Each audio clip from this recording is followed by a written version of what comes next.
चलिए welcome back once again.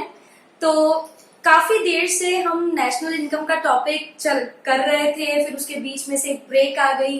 अभी मैं नेशनल इनकम के बिल्कुल लास्ट वाले बेसिक कंसेप्ट्स को वाइंड अप कर रही हूँ with the topic market price and factor cost. मैंने आप लोगों को ऑलरेडी ग्रॉस का मतलब, ग्रॉस एंड नेट का मतलब मैं बता चुकी हूँ। फिर उसके बाद डोमेस्टिक एंड नेशनल का मतलब बता चुकी हूँ। उसके बाद जो तीसरा वर्ड हमारी नेशनल इनकम के बेसिक कंसेप्ट्स को कंप्लीट करेगा वो होगा या वर्ड एमपी या वर्ड होगा एफसी। तो इसको इस वीडियो में समझेंगे और साथ ही समझेंगे बाकी 8 नेशनल इनकम के मेजर्स का आपस में रिलेशनशिप, और फिर हम चलेंगे इसकी कैलकुलेशन के ऊपर। तो अब बात करते हैं market price and factor cost की। तो पहले तो इजी वे में इसको समझते हैं। मार्केट प्राइस मतलब वो प्राइस जिसपे आप मार्केट से चीजें खरीदते हैं। मैं मार्केट से चीजें खरीदती हूँ। मैं बार बार मार्कर की एग्जांपल लेती हूँ। तो ये मेरे हाथ में एक मार्कर पड़ा हुआ है। आप अपनी चाहे नोटबुक ले सकते हैं, जो ब्रांडेड क्लासमेट की नोटबुक आती है।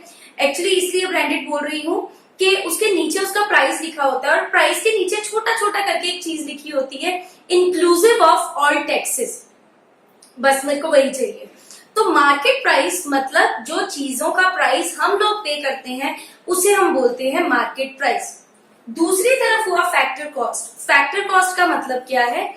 जो हमने उस चीज को, अब मार्केट प्राइस कस्टमर की साइड से देखा जाएगा, जबकि जो फैक्टर कॉस्ट है उसके लिए हम चले जाएंगे जरा प्रोड्यूसर के पास, क्योंकि फैक्टर कॉस्ट उसको लगा है। उसी चीज को बनवाने के लिए उसने 4 फैक्टर्स ऑफ प्रोडक्शन को एम्प्लॉय किया, इंक्लूडिंग हिमसेल्फ, और उसने उसका खर्चा दिया।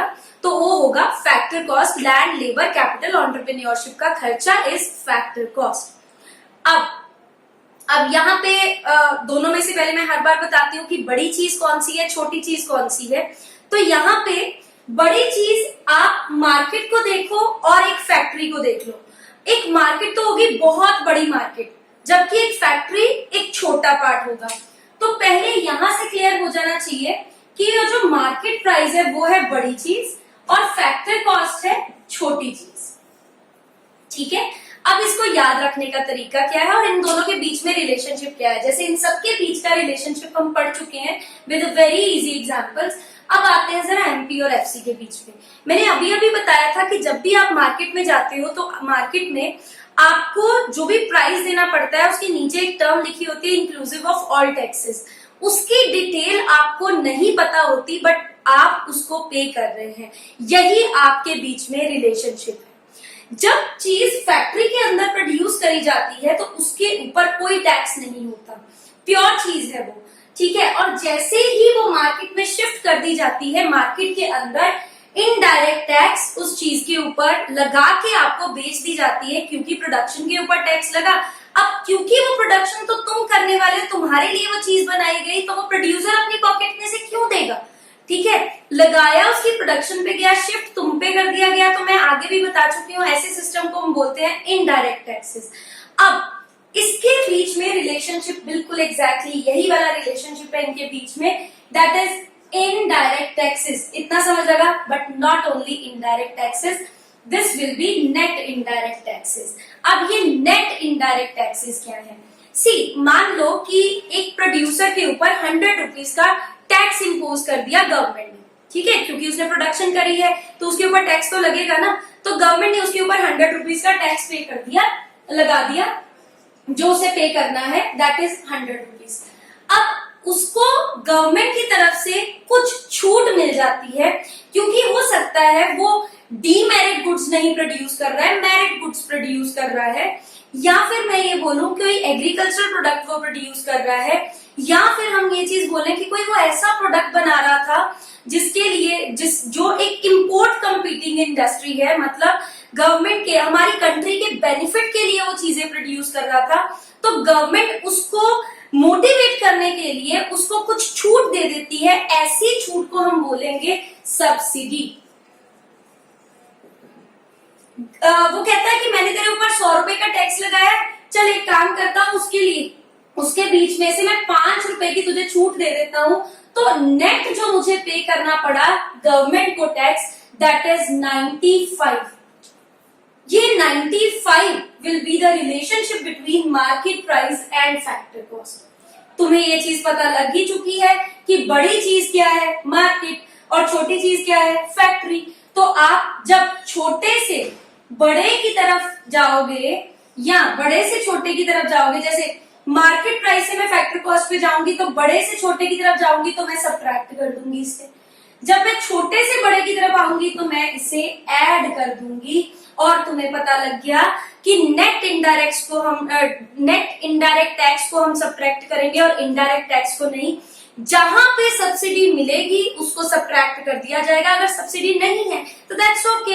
NIT will be equal to IT, NIT, क्योंकि आईटी माइनस सब्सिडी है, ठीक है। तो अगर सब्सिडी उसे नहीं मिली है तो in that case NIT is equal to IT. Remember फॉर्मूले में आईटी नहीं जाएगा, नेट इनडायरेक्ट टैक्स जाएगा। जो चीज उसको वापस पॉकेट में मिल गई, वापस आ गई है उसके पास, वो शिफ्ट क्यों करेगा, ठीक है। अब अगर वो शिफ्ट नहीं करता है तो इन दैट केस क्या होगा कि गवर्नमेंट की पॉकेट में उतना पैसा नहीं गया तो कंज्यूमर को भी उतनी छूट मिल जाएगी।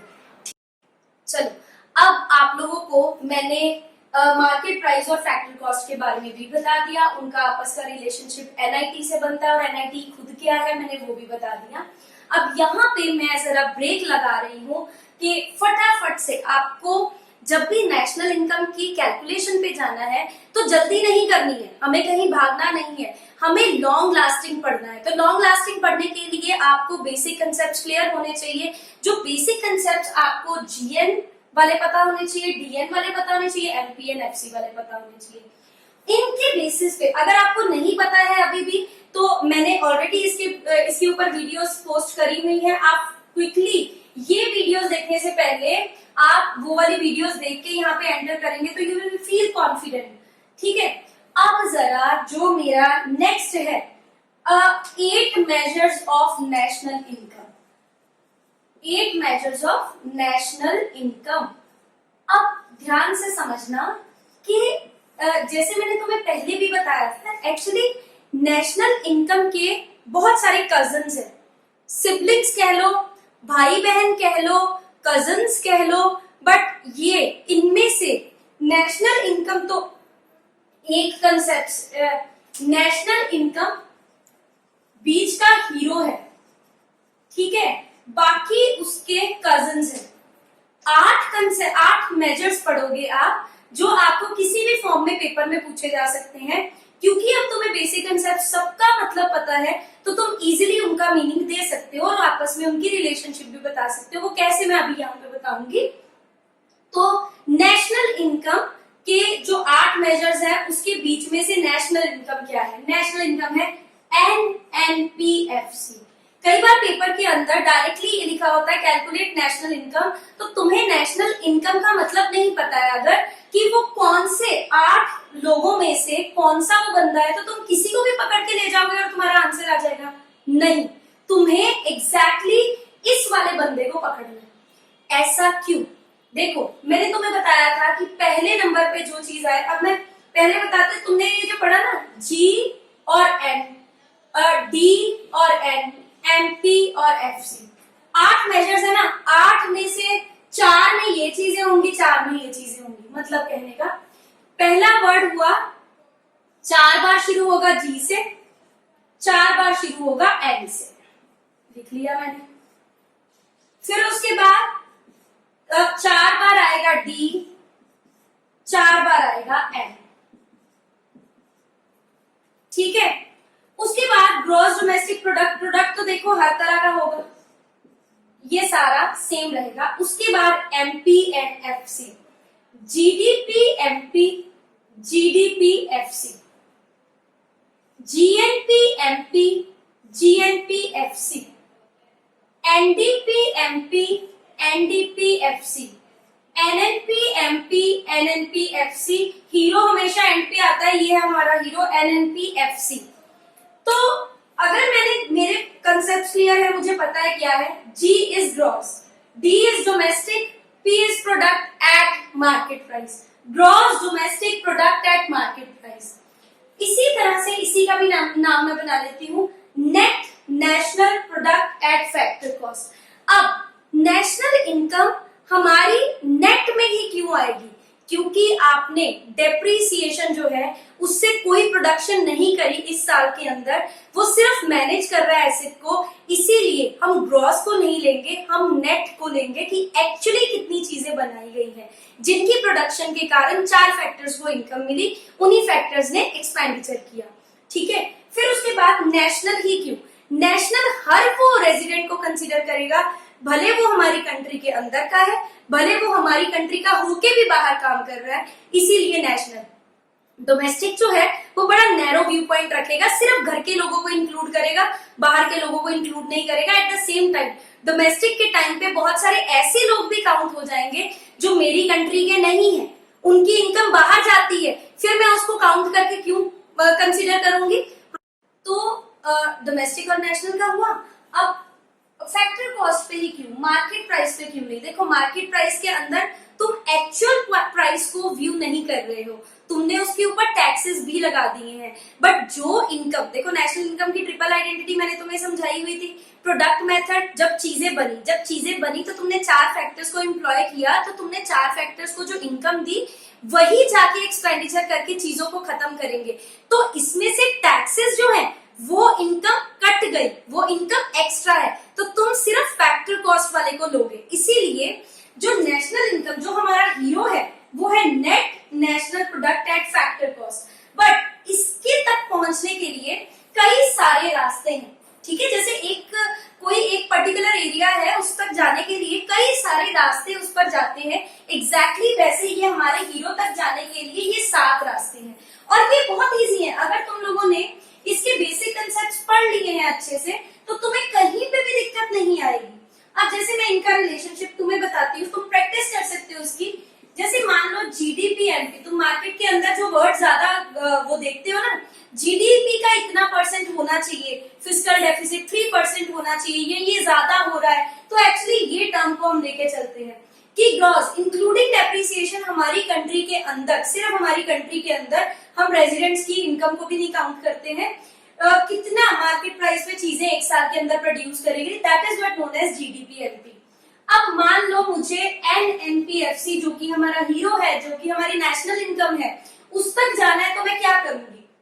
मुझे यहां से यहां तक जाना है, जी से एन तक जा रही हूँ, जी बड़ा था, एन छोटा था, और डेप्रीसिएशन इनके बीच का रिलेशनशिप था। घी वाली एग्जांपल याद हो अगर, तो बड़े से छोटे की तरफ जाऊंगी तो इसको मैं सबट्रैक्ट करूंगी, डी से एन की तरफ जा रही हूं मैं। डोमेस्टिक और नेशनल याद होगा, घर डोमेस्टिक था घर, नेशनल था देश, बड़ा क्या था? देश। देश बड़ा है तो पहली बात तो प्लस होगा, कुछ प्लस हुआ। अब क्या था रिलेशन दोनों के बीच में? Factor income, net factor income from abroad.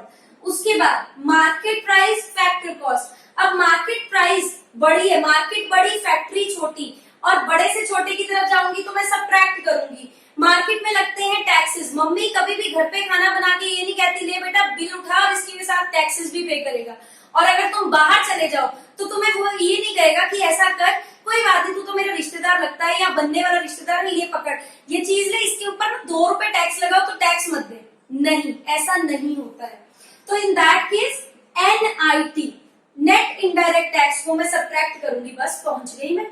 तो अगर तुम्हें ये कैलकुलेट करना आ गया, तुम यहाँ पहुंच जाओगे, ये कैलकुलेट करना आ गया, यहाँ पहुंच जाओगे।